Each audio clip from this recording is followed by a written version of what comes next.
hustisya, lahat ng tao na nagkaroon ng ano sa mga manggagawa kasi Bali, 1,005 yung mga militar. So, nag-class kami. Ang kaharian ng tubig. Ito ang Artex Compound, tahanan sa mahigit kumulang 100 pamilya. Sanay man sa baha, isang bagyo noong taong 2004 ang hindi na lumikas pa sa komunidad na ito.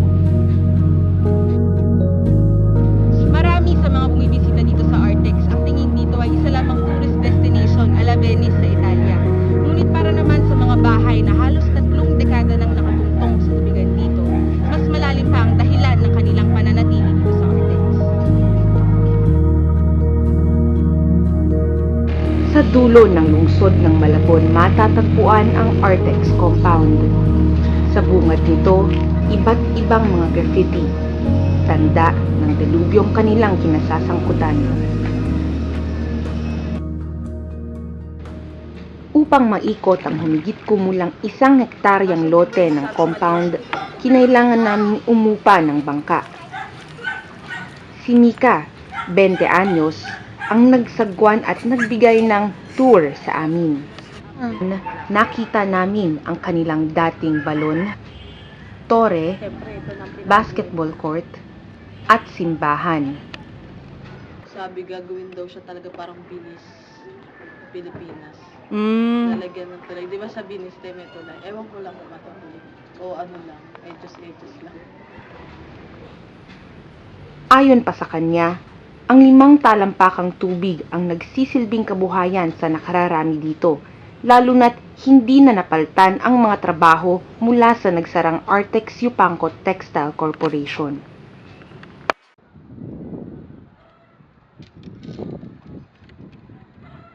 Dito sa kabilang side, dyan dati nakatayo yung original na factory ng Artex Yupanco Textile Corporation.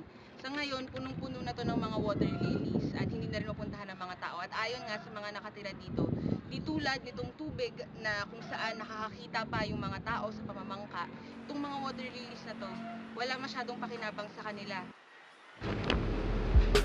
Taong 1984, nag-aklas ang mga manggagawa ng Artex Yupanco Textile Corporation dahil sa kawalan ng benepisyo at mababang sahod.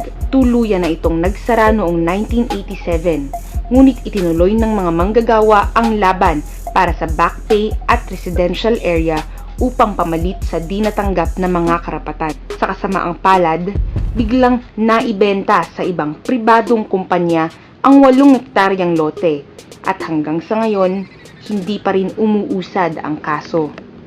Ayon kay Evelyn Balisi, isa sa mga nag-aklas na manggagawa at ngayoy opisyal na ng samahan sa Artex, tila pailalim ang naging pagbili sa kanilang lote ng kumpanyang Laverne.